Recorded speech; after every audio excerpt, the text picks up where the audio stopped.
অসহায়ের মতো, হ্যাঁ, অসহায়ের মতো আউট। আফিফকে অনেক দিন পরে নিয়ে আসা হয়েছিল। সে না পারে বোলিং করতে, না পারে ব্যাটিং করতে, না পারে বাউন্ডারি মারতে, মানে কোনো কিছুই সে যেন পারে না।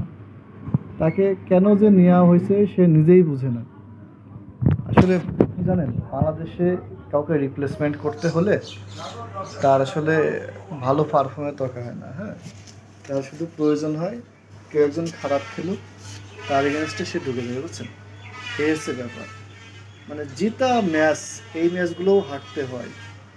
আর টিম ম্যানেজমেন্ট আসলে যোগ্য কোনো রিপ্লেসমেন্ট তৈরি করার চেষ্টা করে না। দেখেন, আমাদের মুশফিকুর রহিম নাই, তো মুশফিকুর রহিমের পরিবর্তে আমাদের একজন টপ মিডল অর্ডার প্লেয়ার প্রয়োজন। এই জিনিসটা টিম ম্যানেজমেন্ট আসলে বুঝতে পারে না। হ্যাঁ, মেহেদী হাসান মিরাজ কখনোই কিন্তু মিডল অর্ডার ব্যাটসম্যান না। মেহেদী হাসান মিরাজ হঠাৎ করে কোনো একদিন হয়তোবা সে খেলছে ওপেনার, সেখানে ভালো করছে, আবার সে কিন্তু 7 নম্বর 8 নম্বর ব্যাটসম্যান।